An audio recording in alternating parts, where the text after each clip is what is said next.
On that.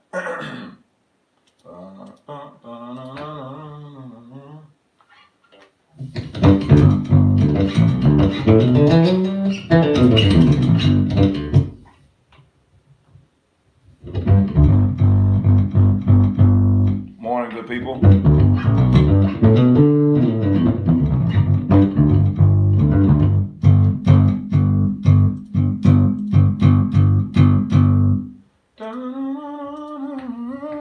What's going on, everybody?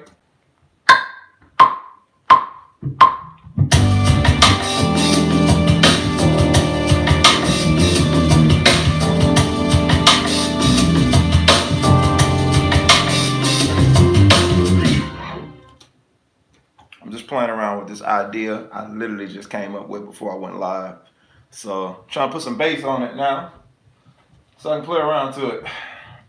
So my solo might be funky this morning, and I don't mean the good funky. I mean, it's like, yeah, I had an idea, so yeah.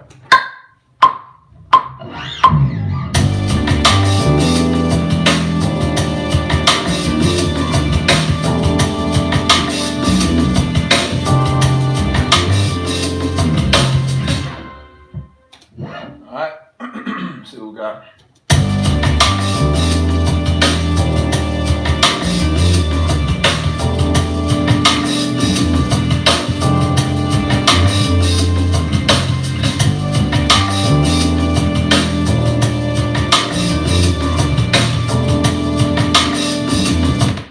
Cool, I can live with that for no more than what we're doing this morning. Everybody good?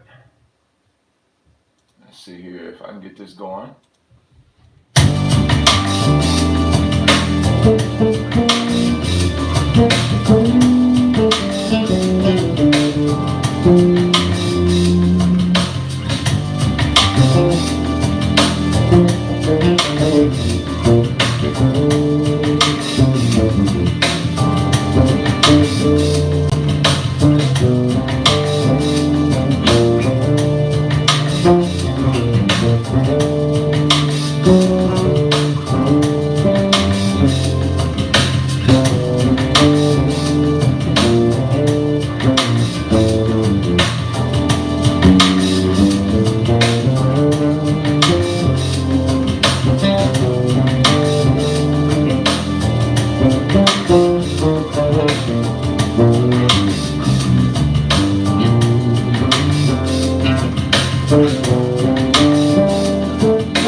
Yeah, I created everything.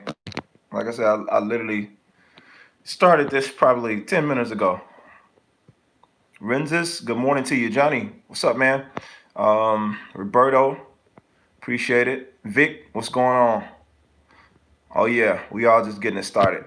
I had a busy day yesterday, so I got somewhat of a later start. It wasn't late, but a later start than I normally like to get started. But it's all good. We making it work. Thank you. So yeah, I had this little idea in my mind. Actually, I didn't really have an idea. I had a drum beat, and then I just started putting the chords to it. So it was like,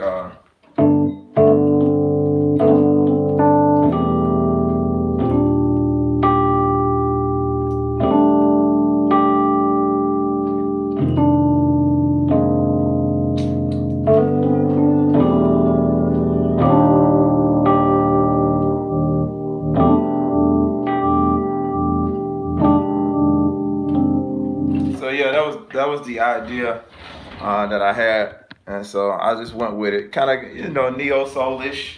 So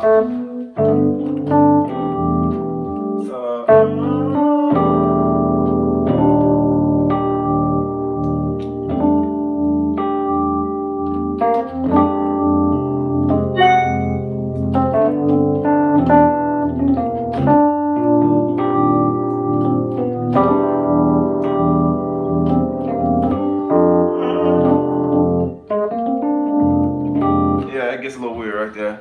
Yeah, Rhodes for sure. Uh, but yeah, that was it. And so I had the drum thing. What was it? What did I do? Yeah, so the drums was like I'm trying to remember. 1, 2, 3.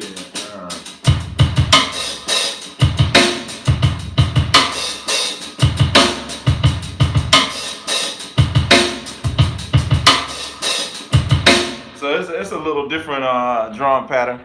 Yeah, it took me a minute to get it together.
a little more tricky, kind of going in and out of those chord changes because everything constantly moves. So where we going there, and just going chromatically up from that point on. So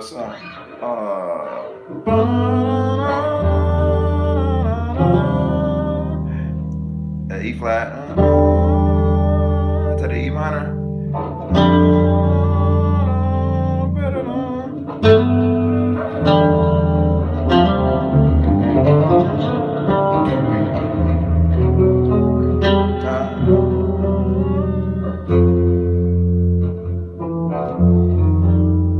I'm trying to remember what's the last chord I played.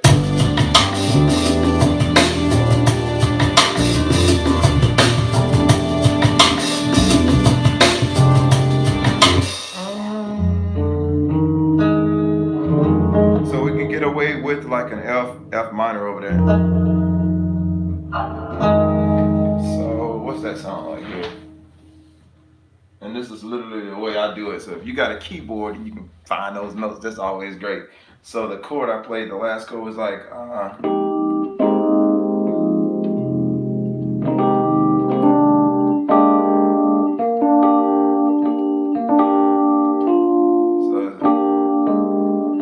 it has the A flat in it. So it's almost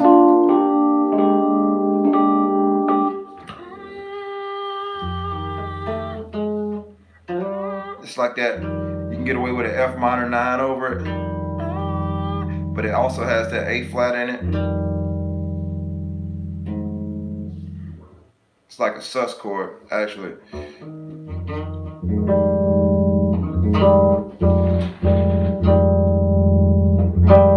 So it's weird.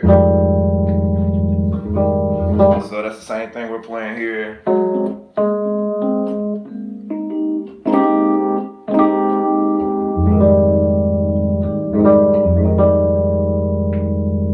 Alright, so anyway, I didn't even mean to talk about that.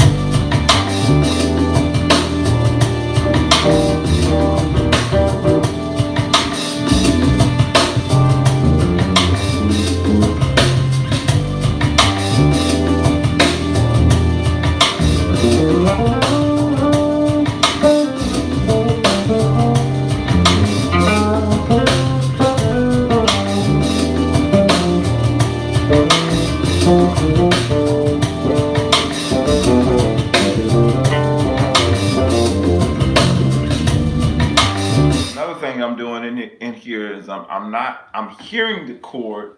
There's two ways you can do it. And the first way I was doing it, I was just kind of trusting my ear. And that's when I'm recording songs, that's generally how I think of it. I listen to the chord, I listen to the voicings of the chord. I don't necessarily think about what that chord is. Like here you see, I had to go back and listen to, okay, what exactly are those chords? But most of the time I'm listening to the chord and pulling out chord tones. And the question might be, well, how do you know where to go? At this point, I've gotten really good at fishing when I don't necessarily know the chord. Kamar, what's up? Barbados in the house. Yeah, I've gotten really good at fishing, for lack of better. Music for Jesus, how you doing? Yep. Yeah, I've got really good at just fishing. And fishing can be a negative term if you're not good at it. Like if you're not good at fishing for the right notes. And the reason why I do it in improvisation is because I want to explore some ideas. Because if I don't know the chords, that gives me the freedom to kind of just listen and see what I come up with. Now, once I know the chords, I kind of have a better idea of exactly where to go, but maybe I don't want to know exactly where to go just yet. Maybe I want to kind of fish around and see what feels good, what works, as opposed to having a definite, this is the chord. I know it's weird for some people, but for me, it's like, okay, this is where it's going just by the melody. And I'm following the melody, for lack of better words. I'm following the melody, and I'm just kind of fishing around that melody to see what I like. And after I find that note, I kind of play around with it. But you know, after I got a weird process. So after I kind of lock in for sure this is where it's going, now I can kind of start really, really building some good ideas. Because That's just it's just the way I am, I guess. Other way you can do it, you can follow the root like I was doing. Just you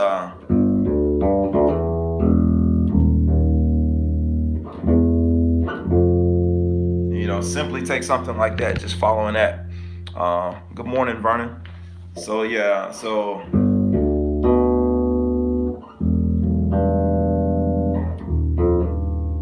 we know that's major, we know that's minor, and we know that can be minor. So we're going back again.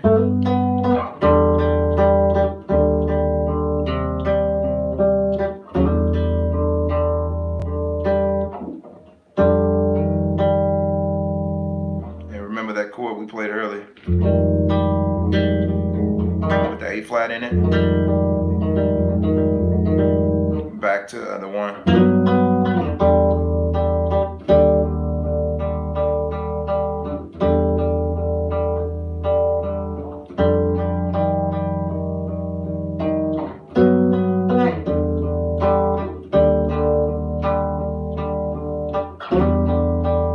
And see, notice the root is pretty much moving for the most part. You can keep the same chords up under it in certain spots. You can go that major 7, G major 7, to that E, E minor, and then that major 7, E flat major 7, which those two notes stay the same. And then back to that E minor, and then you can either do that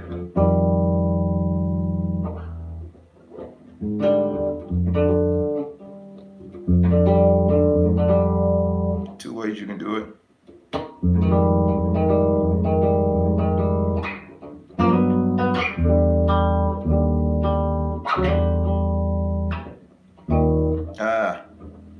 That's a weird fingering.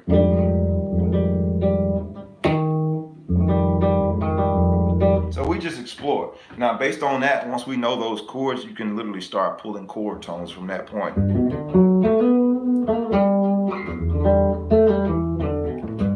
Minor.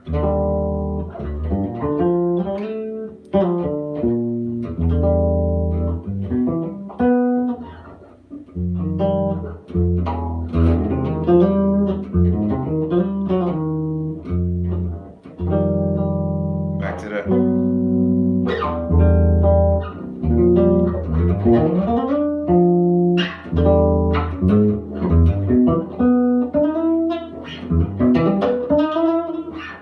Wake my hands up. Let's see, let's get some reverb added to it. It's dry this morning.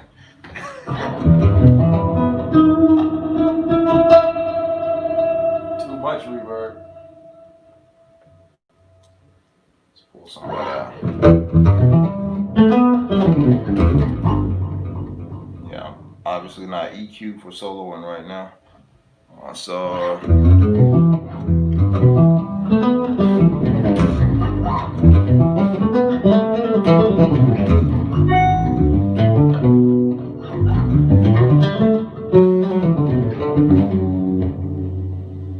let's see. So yeah.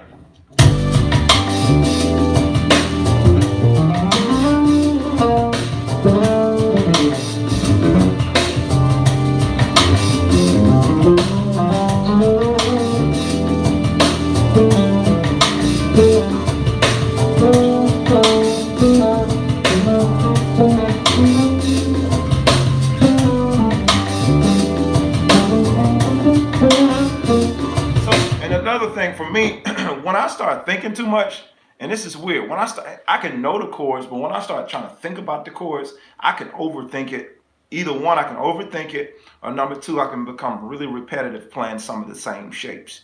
And that can be from a lack of exploring more shapes, but when I'm in the moment, it works. Now, if I'm just teaching or showing different ideas, I can show a lot of them, but in the moment for me, it works better if I turn my brain off and turn my ears on. That way I can hear more than I'm thinking. When I think, I have the tendency to become very mechanical, and it doesn't have a lot of feel to it.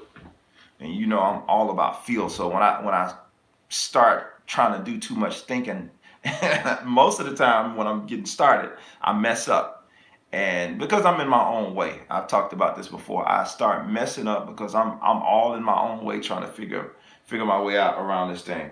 And I'm just overthinking the whole process as opposed to just letting it go. So me turning my brain off and turning my ears on and just following what I'm hearing, as opposed to trying to force something just because it's a chord that works, it tends to work better for me from a feel perspective.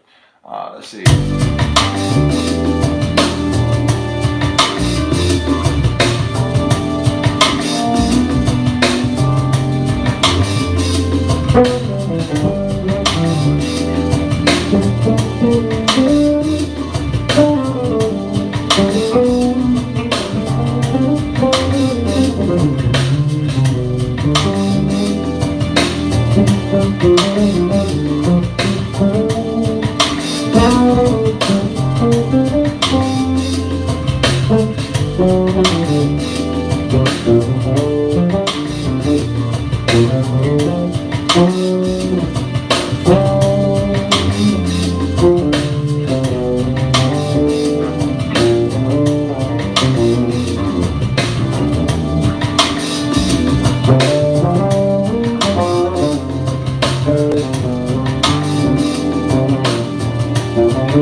Even with the mistakes there, I like more so what I'm playing here, because to me it feels better than trying to be too mechanical and just, I know this chord is this and that. I don't. Yeah, I'd rather just go with instinct for some reason. It just, it's almost like that.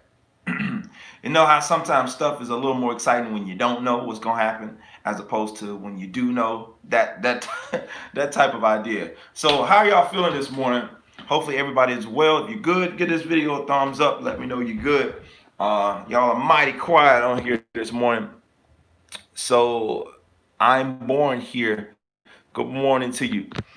So the title of this video today is not how to play bass solos. It's excuses, or I can't never remember my titles. Excuses or something along something along that lines. So, but anyway, the point of it is, I wanted to share this story with you guys. Something I was doing yesterday. Sometimes I take Mondays off. I don't do anything musical sometimes, and I just kind of chill. But yesterday wasn't a chill day. I'm struggling with visualizing chord tones. Gotcha, Byron. Morning to you. So one of the things I had going on, totally unrelated to bass, yesterday, I had to do some yard work, and well, actually, I had a water line busted in my yard. Anybody that owns a house, you know, all that stuff is always fun. No landlord, none of that stuff. You got to do it, or get somebody to do it. So what's going on, my friend's friend? Um, I had been putting this off for a minute because I had recently had some work done to the water. Within the last year, I had some work done to my water line. Like, I got a pretty big yard, and I had some work done on the water line, and I knew prior to, I got a couple of spots fixed on the water line, and it ended up the whole water line kind of going out. You know what I'm saying? So I had to end up getting that whole line replaced after paying somebody to fix the 2 spots. And I was like, you know what? Once I seen this particular leak spring up, I said, I'm not going to do the same thing, because I already know I'm going to go in here and try to get this little 1 spot fixed, and then the whole thing could very well go out. So I kind of postponed it. Anybody that has a house, you know that's a no-no. You don't do that. You don't postpone. Just go ahead and figure some kind of way, figure it out. But anyway, so needless to say, yesterday I just made my mind up. I said, you know what? I'm just gonna go ahead. I know how to do it. I watched the guy that did it the first time, and I ain't scared to get my hands dirty. So I'm gonna go ahead and just take it upon myself to get this thing fixed. I went, did my little Home Depot run early in the morning, yesterday morning, and got the stuff that I needed to do the job. And it was a fairly decent job. It wasn't like super hard or anything like that. It wasn't rocket science. But the thing about it, it made me think about, like, how long had I waited to address this? Now, there is no guarantee that there won't be another leak somewhere else. I can't do anything about that. But that particular leak is stopped. And so it made me, it brought me to my title of this morning, kind of just sharing life experiences with you guys. It's like excuses or take action. I think that's the title. Forgive me if it's not, but that's the idea. Excuses or take action. The reality of it is we can't control circumstances that are beyond our control, but we can control how we respond to them. A lot of us, when it relates to this base or it relates to what we have to do, we oftentimes find ourselves in a position where we can make legitimate excuses as to why we don't get certain things done. I mean, and the excuses are good. I had a really legitimate, solid excuse for why I didn't want to fool with that water thing until I just go ahead and get the whole line replaced. But right now, I didn't want to get the whole line replaced. So it's like an oxymoron. I had 2 things going against one another. So it's like, but I had to come up with I couldn't ignore it. I had to come up with a solution, and I had to move fast. I had to do something, because ignoring the problem, it only got worse. You can see the water coming out of the particular hole. Now it's leaking over the yard. So that's a problem. That's a serious problem. So ignoring it doesn't make it get fixed any faster. That prolongs what you have to do, and it makes the job potentially more worse. Danny Bates, what's going on? Good morning to you. So that being said, the longer you wait on whatever it is you're trying to do, whether it's trying to get better at your bass playing, some of you guys are saying, man, I want to get lessons, or I want to get, coached by Jermaine, but I don't want to do it now. I want to wait until this happens, and I want to wait and see what this, we're trying to wait and see what's going to be what, because we don't know what's going to happen with COVID. So we don't want to make too, and I get it. I totally understand it. And I'm cautious myself. But at some point, you just have to just take action.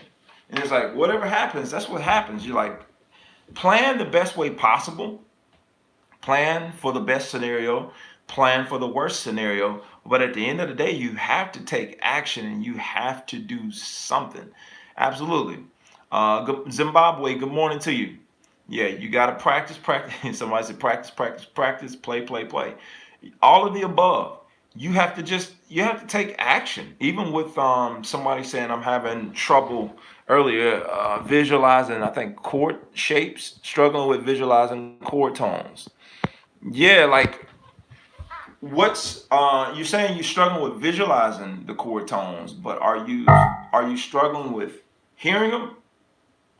Because ultimately you're playing what you hear as opposed to what you see, unless you read music.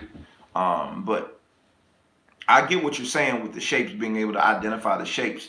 But part of that, even with me, like I figured out what works for me in terms of my system of learning, my system of improvisation. I can go through here and name out the chords, like you see me play the chord on the keyboard. If you're just joining, you probably didn't see that.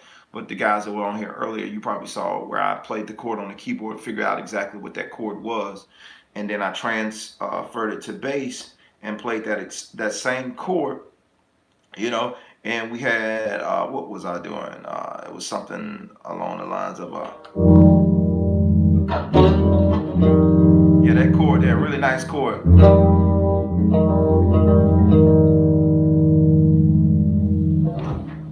No problem, no problem.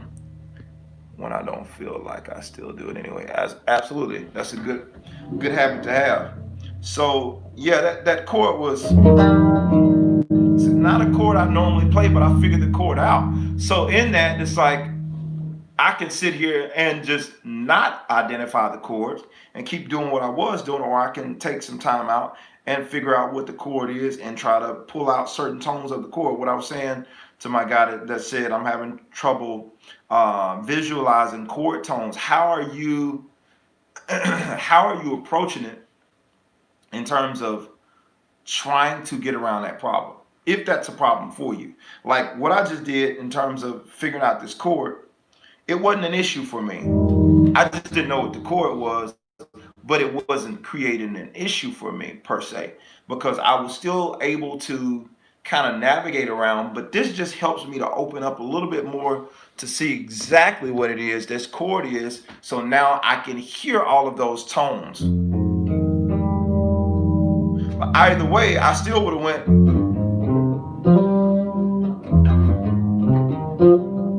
you know, I still would have did that. But this gives me more clarity on exactly what that chord is, so I can pull out certain tones. So when you're kind of going through your chords and you're saying you're having a hard time visualizing chord tones, I'm not exactly sure what you mean when you say that you're having a hard time visualizing chords. Is that because you don't know how to necessarily play the chords? You know, yes, definitely minor nines. So is it because you don't know how to play the chords, or you're just not hearing the notes? You might have to come back and explain that to me. But anyway, the whole thing with that is, what do we do to take action to let this not be a problem anymore? The whole point of this whole live today. What do we do? What type of actions do we take to make sure that this doesn't continue to be a problem? When I was trying to navigate my way through, I started and I gave you guys my process, how I like to kind of be a little bit more natural and explore as opposed to just automatically knowing what everything is. Now, this is just me exploring right now for improvisational purposes. But if it's a situation where I'm recording and I need to have this bass line, I need to solo, I sometimes it's the other way around for me. I want to know exactly what it is I'm playing so I can move through it quickly. But if it's a situation where I'm taking time and I'm trying to just kind of let it flow, I'm not in a rush. So I got time to sit and explore this stuff before I figure out exactly what it is I just played.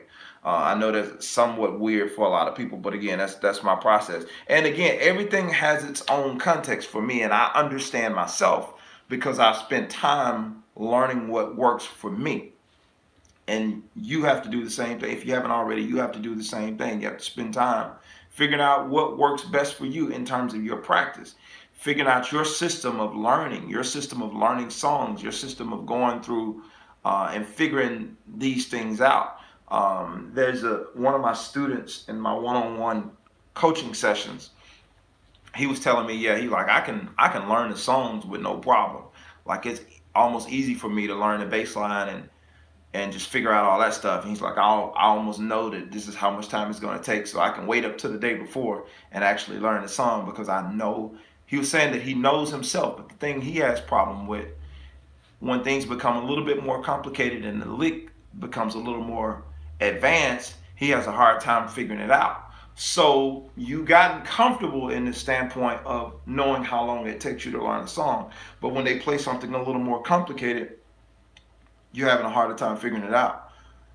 If any of you guys saw my lesson on yesterday that was posted talking about learn or land the lick, save the groove, you understood. If you haven't watched that video, go back and watch that. But you understood the standpoint I was coming from, learning the lick in the context of the groove. So what I was saying about my student, he will have to go back and extend his learn time, because the line that he's having trouble with, even though he can learn the meat and potatoes of the song, in a very short amount of time. You might have to start learning that song a little earlier in the week to give yourself time to put that line or that lick in proper context.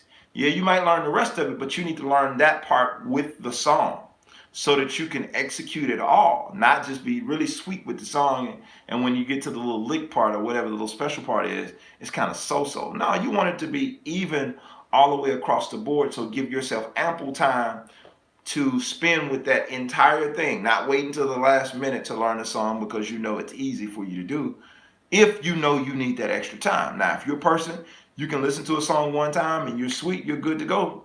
Good for you. But most people don't have that luxury. So you have to take that time and give yourself a little extra time. All this being said, you have to be true to thine own self. You know what I'm saying? Know what you need to know, or figure out what extra methods you need to take in order to become better at learning certain things.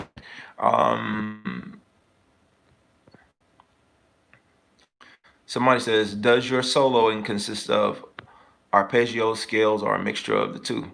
Yeah, Corey, it definitely consists of a mixture. It's a mixture. It's definitely a mixture. Nice words. Greetings from Brazil. Jordan, greetings to you. Byron, I mean hearing it and applying. Okay, that's Byron accent. Applying the chord tones in the context of the song. Okay, that makes more sense to me. Okay, I'll come back to you. We need to learn how to play what we like, and that takes years. Yeah, it can take years. Good morning, Tiffany. Oh man, know thyself. Absolutely, you have to know thyself. So hearing it and applying the chord tones in the context of the song, I would say taking it piece by piece instead of being so quick to rush. Put it like this: there are people that I've taught over the years. And I'm a stickler for this, but there are people who I've taught over the years, and I give them an idea or I give them a particular groove, and I'm talking to them and trying to explain to them, okay, this is what I want you in a lesson or that kind of thing. This is what I want you to play over this particular groove. And the whole time I'm trying to tell them what to play, they're already playing. And so they're already missing the point of what I'm talking about, because they've already jumped in head first without first kind of seeing what's there, and they're just playing. They have no idea where the song is going, where the chord progression is going. They're just grooving according to the beat. They're going with the beat and they're playing according to the key and the beat, but nothing else, not necessarily following the chord progression or anything else. First of all, in terms of being able to put stuff in proper perspective, you have to know where it's going. Before I can start trying to implement my ideas I'll do it with this particular groove that I came up with this morning. Obviously, I came up with it for this live, so I'm not going to waste it. I'll use it since it's here. So before I can jump in and start implementing my thoughts, I got to know where this thing is going. Brazil is in the house this morning. What's going on?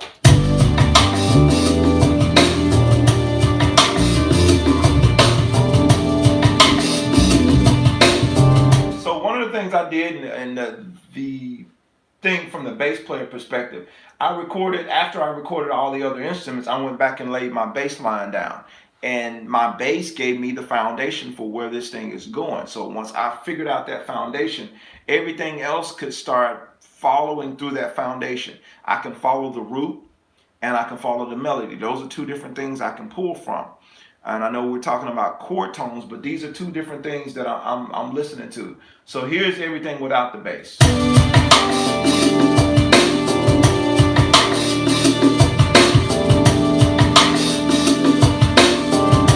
With the bass.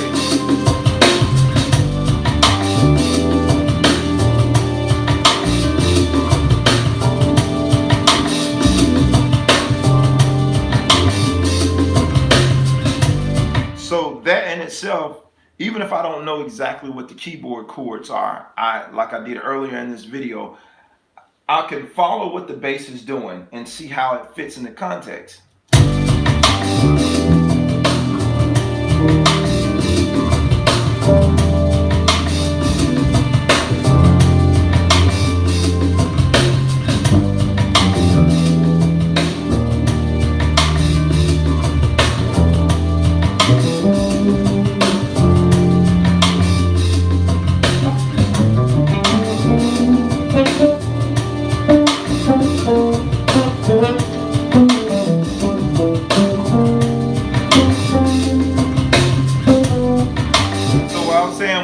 taking the melody, now I know where the bass line is going.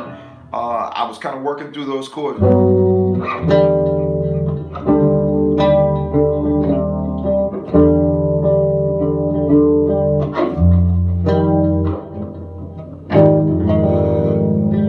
little minor 9 chord.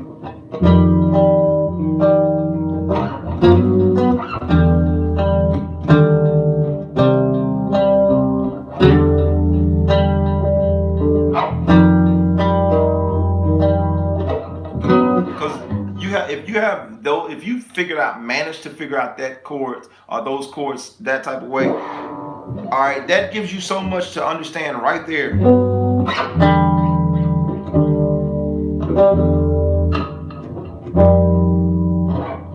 But if that's not enough, you still have the melody. If you can figure out how to play the melody, it gives you somewhere else to go in terms of understanding. Even if you don't figure out those chords, because I know most bass players have a hard time hearing the chord and figuring out the chords. Well, in that case, you can pull from the melody, because the melody is going to always kind of outline where you need to go. And the safest place is the melody if you don't know anything else to play. So if that melody is playing this, so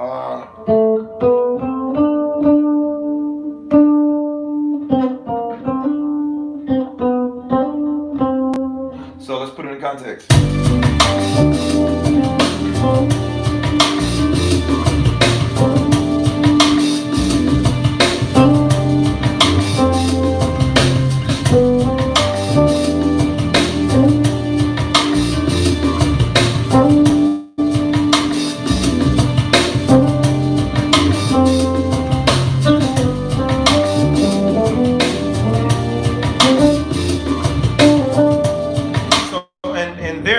What I'm doing is I'm taking certain aspects of the melody and building around that melody, letting that melody kind of be my buffer zone, or like think about it this way, like bumper cars. I know this, y'all go with me. You know, when you go to like this little, I used to like going to Kissimmee, Florida. They had the little race car track where you can do the bumper cars, you and your family, your friends, whoever, y'all all get on the track, you know, you ride the little cars. But there are these walls that keep you from going off the track.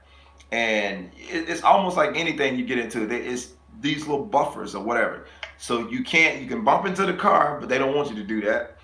And if you go in too fast around a curve, the wall catches you. What we do is we use that melody as our buffer.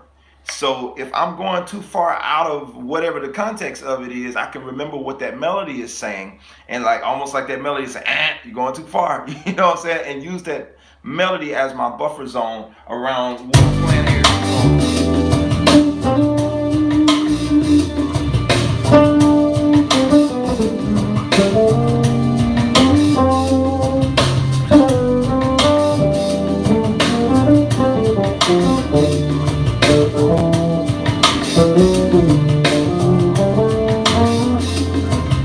So now you hear when I'm going off a little bit, it's like you can hear, if you really listen to it, you can hear it. It's like, I don't know if that's quite it. But I like to use, like, even with harmonizing the melody, using harmony.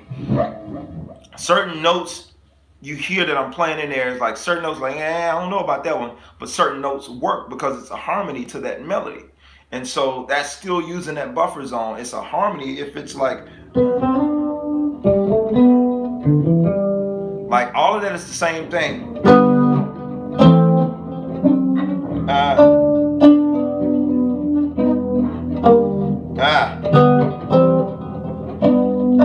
So all of those notes, chord tones, I'm still using that melody.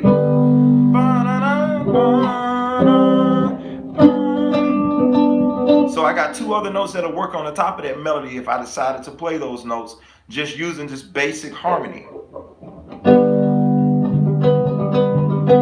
You see what I'm saying? So I could take any of those.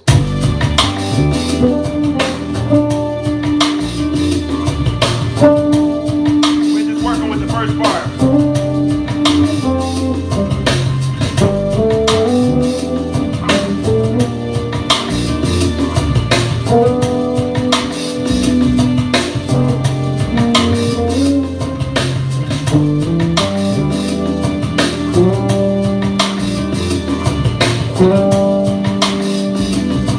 So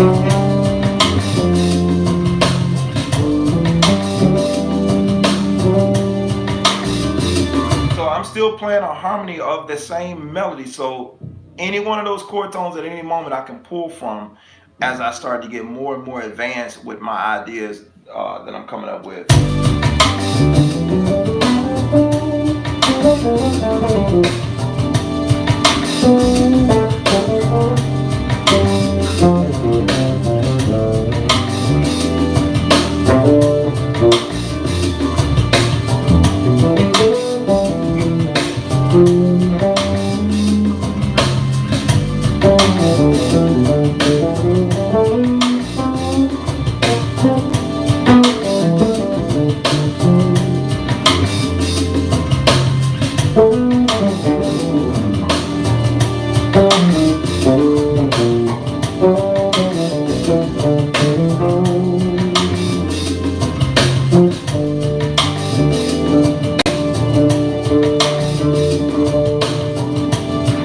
But the good thing about it is most songs won't have that much movement in it unless you plan a neo soul song that they tell you to take a solo on. And if you're a beginner, that's not a good idea. You're like, nah, doc, I'm good. I'll stick with the bass line when it comes to that.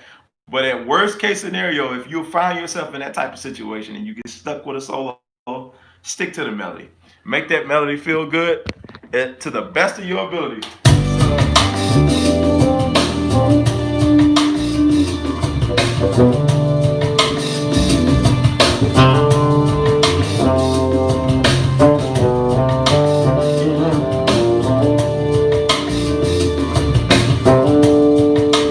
Do you want to take it up?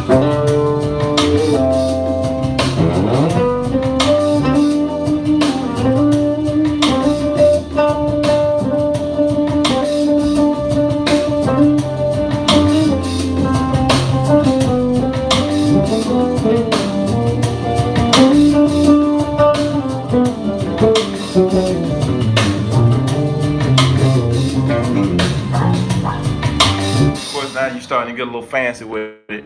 All right, let me go back. I missed a couple of comments. Uh, the more you know, the more you can go outside of the rules. Exactly. Sorry, I was not clear. We need to learn outside so we can practice more and more that we really like want to play. There are millions of exercises and songs, but we have to choose. Yep, I agree. This is great advice. Love this groove. Wish I could get a copy of this track. Just hint, hint, Byron. I got you. And then be careful and be creative. Okay, Kazir. I don't know how to say your name, but Kaziri. I hope Kazire. I don't know, but I got what you're saying. Yeah, but the more you know, the farther you can go. Yeah, so this just gives you some ideas and some stuff. This ain't the most friendly tune to come up with improvisation for because there's a lot of chords, there's a lot of moving around. So if you're new to improvisation, this might be somewhat of a difficult piece for you to practice improv to. But it's good because it stretches you. You don't get to sit in one spot. That's the good thing about it. You don't get to sit in one spot and just sit and play over a major seven the whole time. You have to move around on all the chords are moving. I got my bass out and woke the whole house up playing to that groove. Vic, that's funny. So yeah, like I said, I literally made this right before I got on this live, so I haven't even had a chance to really practice to this. But I'm exploring ideas, and that's how we come up with stuff. This is the perfect place to do it. Well, not live for the world to see it, but in the privacy of your own practice room, that's the perfect place to come up with your ideas and experiment. So many people, back to the subject of this talk, so many people are just scared and afraid to take risk and just try something. Just go for it. Like, no excuses. Well, I don't know. I haven't learned this and I need to go back. No, just try something. But the biggest thing about it all is listen first. Listen to what's going on first before you just jump out there and start doodling around, because you could do yourself more harm if you choose to turn your ear off and just play stuff. Like one of the biggest things that I said, I turn my brain off and I turn my ears on. I stop overthinking what I'm doing and I'm listening to what I'm hearing. And sometimes listening can cause me to pause and wait. I don't have to fill up every bar of the music. When I pause and I listen to what's going on, I can kind of pick and choose what I play and do more expression. So let's see what I come up with. I'm gonna put some of these sounds on too.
Gave myself a new challenge. Now I got to go and figure out how I want to solo through. And the crazy part is I got songs that are more complicated than this. It's just really figuring out how to navigate around this in a way that I'm connecting dots in a way that I like.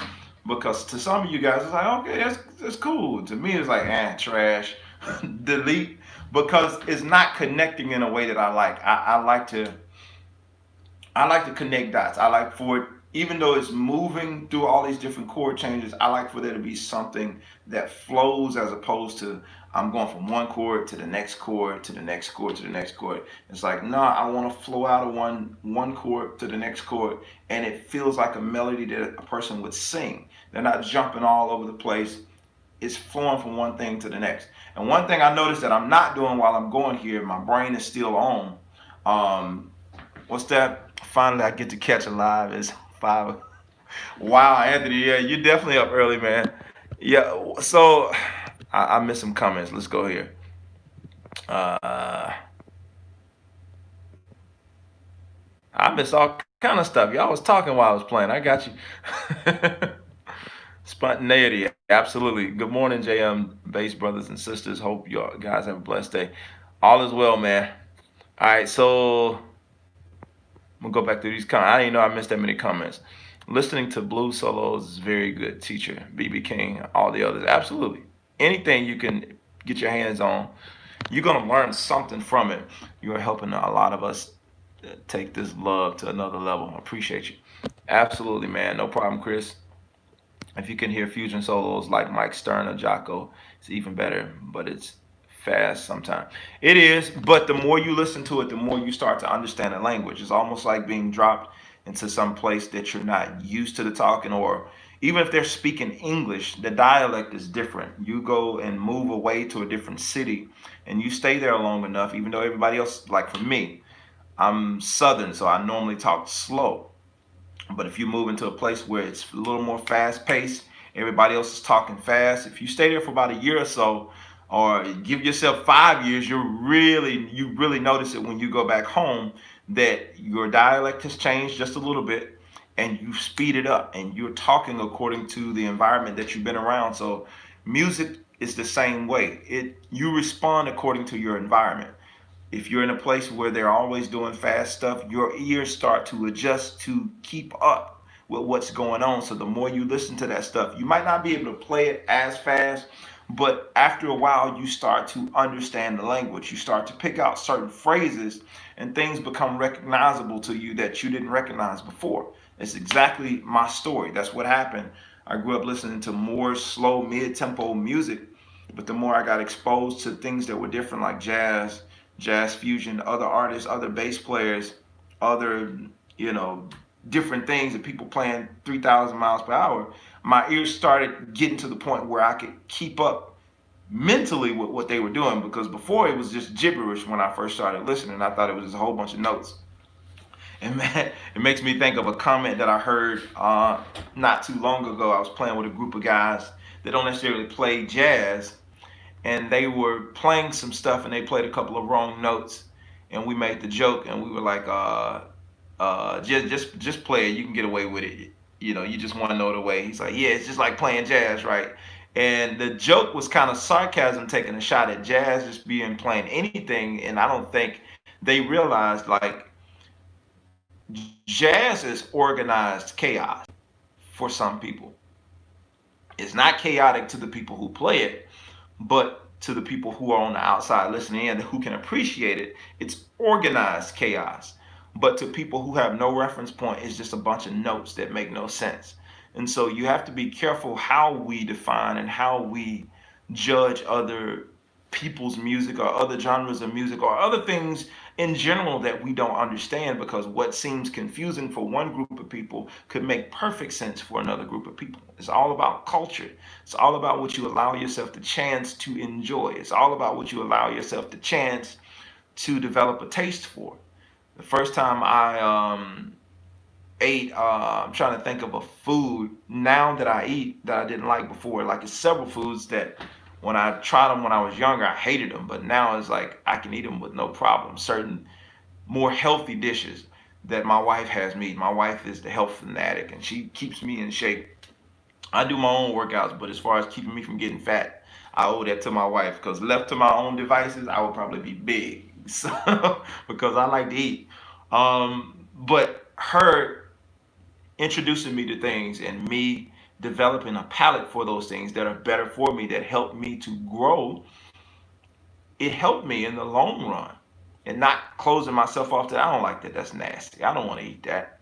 I don't want to eat no. I don't eat oatmeal. Don't give me that. Give me something else. Give me a biscuit. You know what I'm saying? I don't want oatmeal for breakfast. I don't want this. I don't want that. It's too healthy. Get that stuff away from me. I don't like the taste of it. But after a while, and after experimenting with some different seasoning, I found that, oh, I kind of like that. I really do like that. And it happens to be healthy for me as well. So it works for my benefit. Same thing when it comes to your playing. Sometimes we're so quick to dismiss stuff that we don't listen to, but if we give it a shot and just listen to it a little bit more, get a little bit more here, a little bit more there. If you don't listen to jazz, no problem. Or jazz fusion, no problem. But do me a favor, drop a little bit of it in your musical diet every now and again, like once or twice a month. It's kind of like taking a fast. Just listening to something that you don't necessarily like to do. Fasting is good. People don't like to fast because you're taking my food away from me for an extended amount of time, like a day or 2 days or 10 days. I don't want to do that. But the results of doing the fast, you always end up better than you was before you started it. Now that's not across the board for all music and all genres of music. Be careful when you listen to stuff. But there are some things, the musical intellect is a little bit higher, and to a person on the outside looking in, it could seem like it's a bunch of gibberish. But if you give yourself a chance and give yourself an opportunity to understand that music in context, there's certain things I've listened to and I pulled a lot from. Can I play it fluently like those people? Absolutely not. But being able to listen to it with a open mind, it gave me context to be able to just stretch out a little bit more in terms of what I do. All right, so let me go through some more of these comments.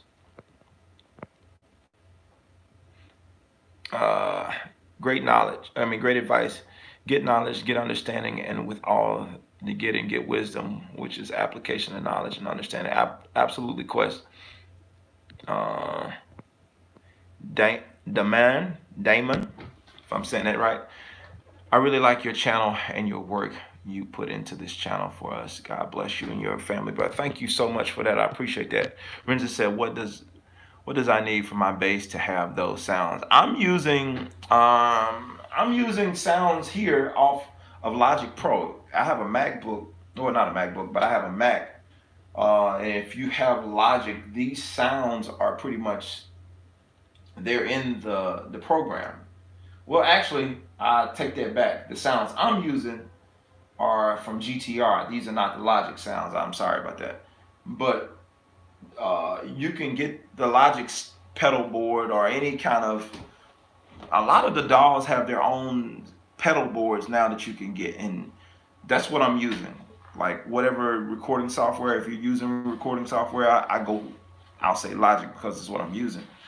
But Logic has its own pedal boards that you can put down. I'm using like a delay, a chorus, a reverb. I had a wah, but I also have outboard stuff, which means like I have the hard physical pedals down there. I'm just not running through those this morning, and I got like some of the same pedals on my actual pedal board, like the wah pedal, the delay, the reverb, the Corona chorus, all that kind of stuff. So if you're looking for something, you can go either digital. The Boss makes something. TC Electronic makes something. Man, so many different people who make effects. That's all it is, effects pedals. Just look up Google effects pedals for bass, or you can look up some recording software if you have recording software. So there's a lot of options that you have to get sounds for your instrument. All right.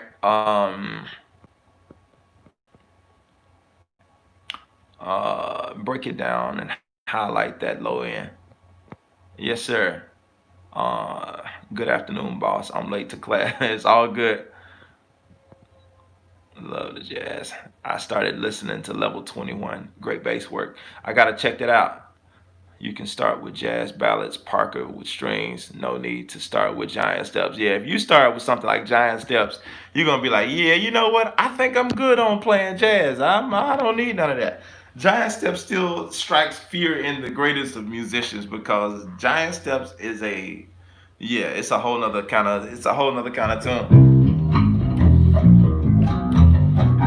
So yeah, it's a whole nother kind of tune.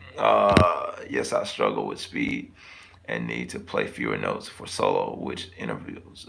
I don't really suggest intervals, man.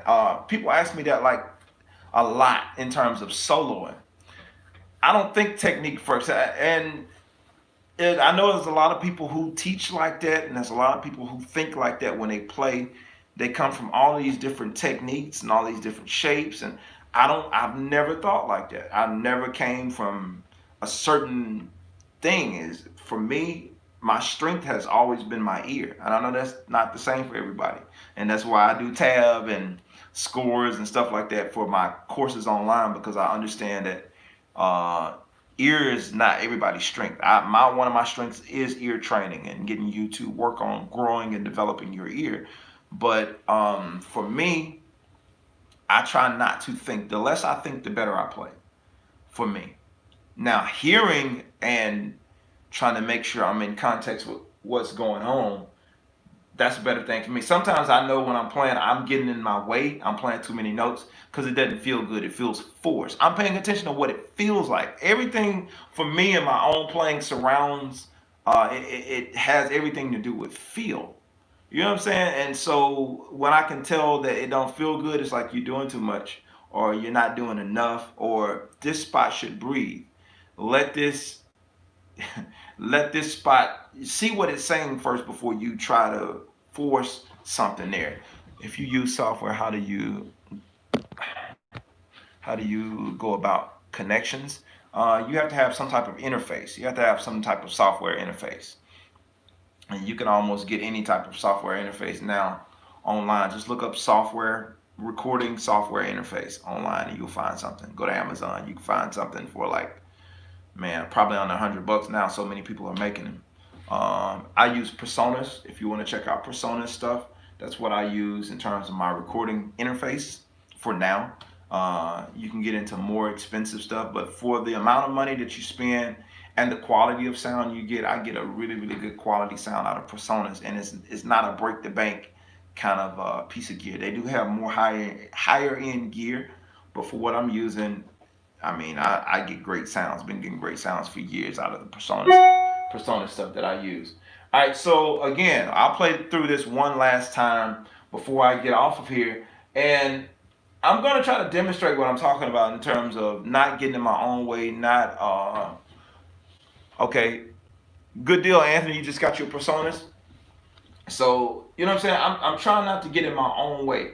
I'm listening to what's going on, and I'm trying to feel my way through it as opposed to force my way through it. You know what I'm saying? See what feels the best with this melody that's happening.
thank you guys for my was that Emmanuel? Thank you for that. Appreciate that. All right, so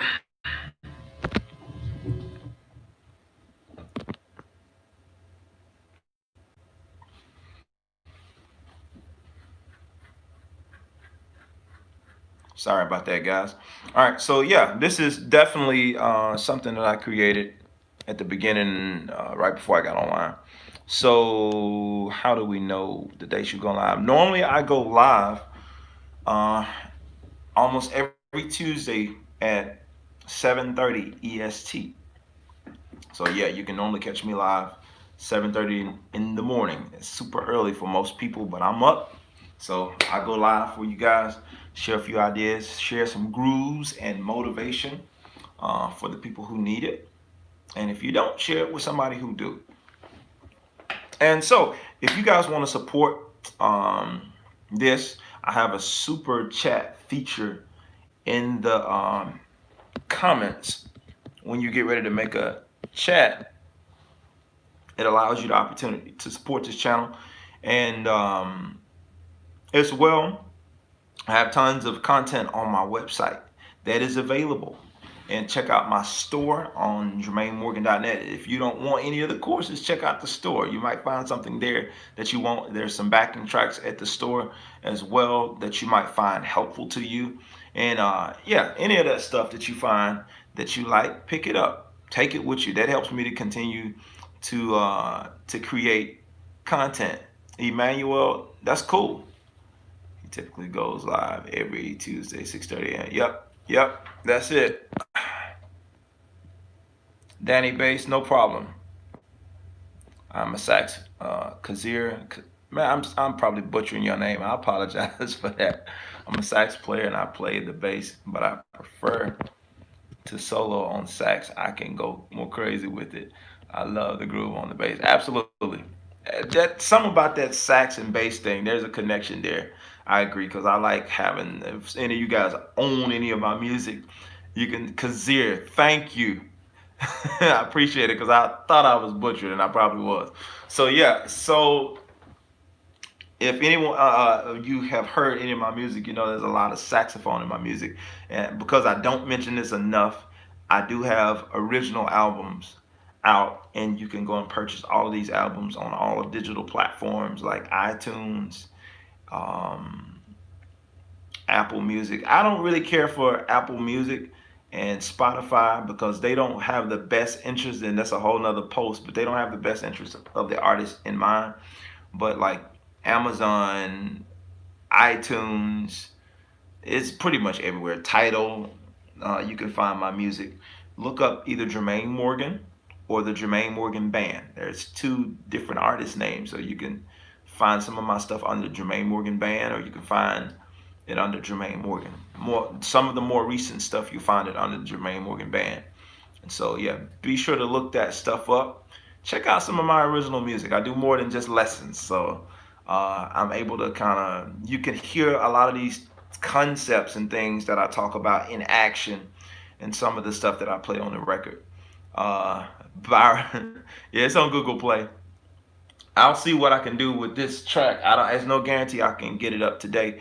I have a really busy week, and I don't know that I will be posting any more this week for sure. I don't know. I can't guarantee. But over the weekend, I loaded tons of content. So please be sure to go back and watch. I did a interview with Carlton Whitfield C Dub for Hoop Triggers, and it's something you guys definitely want to see. Carlton is a musician who took his entrepreneurship to a completely different level and is doing great things in the music industry, in the gospel, especially in the gospel music industry. And he talked about his journey to that, and I'm sure it would inspire some of you guys, especially you musicians who are watching this, who want to figure out ways to grow your business ideas, start having a business, doing more than just gigging, because obviously during this time you want something that's going to create some type of revenue for you outside of gigging. You want something that's going to create residual income. In other words, mailbox money, money you making while you sleep. You want something that's going to do that. And that interview that I did with C-Dub definitely gives you some ideas on how to reinvent yourself, some different things you want to know. So be sure, do me a favor, go and watch that interview. Jermaine Morgan interviews C-Dub or Carlton Whitfield. Be sure to look that up on my channel. It's recent. I did another video that I just released on yesterday. Uh, Land the Lick, Save the Groove. I just released that on yesterday, and there's another video I did. I released a video of a guy who did a transcription of my congregational songs course.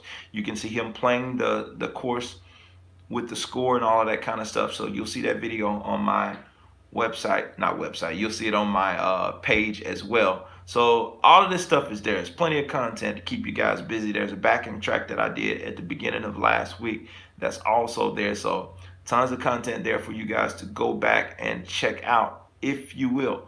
So thank you again for watching this video, hanging with me this morning. It's always a pleasure to get on here and to share and be very, very transparent. Y'all get to see stuff behind the scenes that 3 years ago, I would not do this. I would not get on here and let y'all see me flub through a song and try to come up with ideas, because at my core, I am a perfectionist.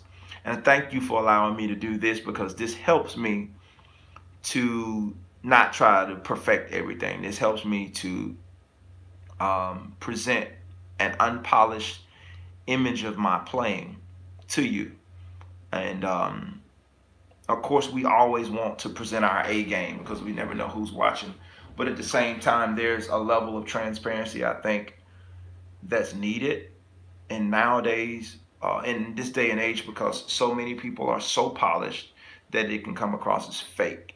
Everything is so perfect that it gives you an unrealistic, especially for you guys who are trying to learn. I think me showing you more of an unpolished version of myself hopefully gives you hope that you can do this. You can grow, because you've seen polished stuff that I put out that was very precise, very on point, very well rehearsed, very well put together, as well as my albums that are that's me going in there executing and getting my ideas together and really polishing them and presenting them to the world.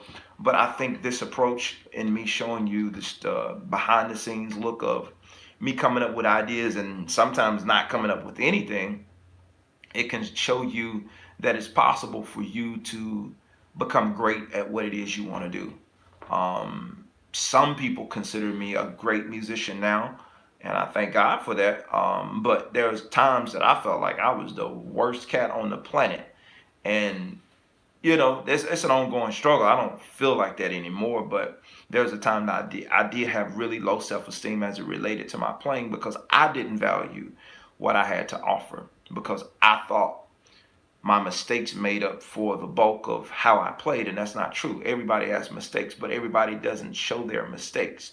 And when people don't show their mistakes, you're left to believe you're the only one who has mistakes, and you're left to believe you're the only one who is not getting it, who can't figure it out. Exactly. You don't show the human side of you. And I don't fault anybody for not showing the human side, because especially given social media and just the internet alone, people feel like they have license to tear you apart and hide behind their computers while they do it. So I don't blame people for not being as transparent. I'm not saying everybody should do it, because it's not something that everybody should do. Some things you don't need to show people. But every now and again, I feel like for me, this is just as much for me as it is for you guys who get to come to these talks, who get to come to these lives on Tuesday mornings with me. This helps me. It helps me to be honest with myself. It helps me to point out certain areas in my playing, point out certain areas in my presentation that I don't like, and be able to go back and work on those things, be able to go back and fix those things, especially given now that we're in this season where we don't have live venues, live gigs, that kind of thing. They are very limited. So you don't have access to as many instant feedback sources that you as you would like at this moment. So you have to take advantage of what you can take advantage of.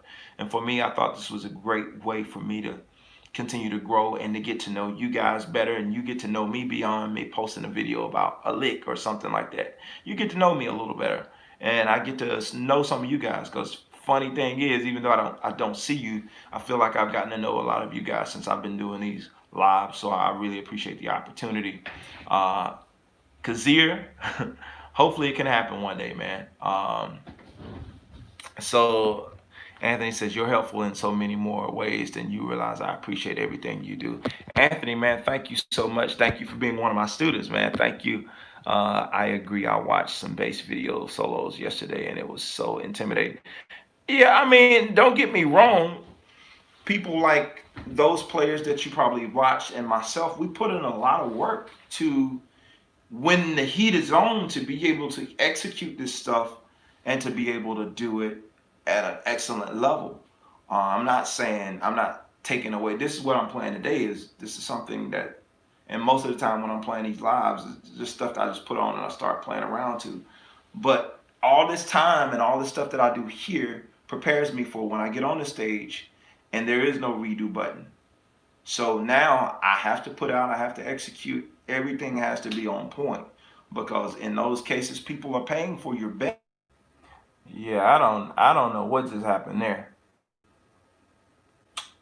YouTube just, yeah, YouTube just did something with my live. That was very weird to me. I had to get back on here. So yeah, so people are paying. They're paying for your best, and so you want to make sure you give them the best. Somebody asked, where am I living? I am in the Atlanta area. I don't live in Atlanta, but I'm in the Atlanta, Georgia, USA area. So yeah. So again, all that being said, these are as helpful for me as they are for you, and I enjoy being able to come on here and go live with you guys, and hopefully you enjoy the information that you get. And again, if you want to support, I'm gonna do something I never do. I'm gonna give my Cash App to y'all. My Cash App is Jermaine Morgan Band.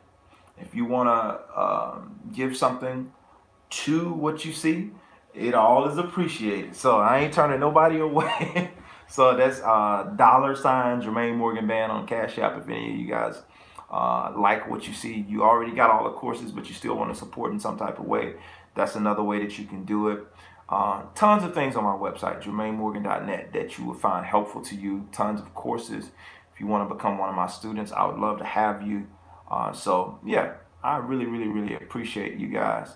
And I thank you for the kind words and the kind comments that you give here. Terrence says, I just started solo and your live helps me a lot. Thank you, man. I really appreciate that. I'm glad that you are stepping out and doing it. It's definitely something it's worth trying out.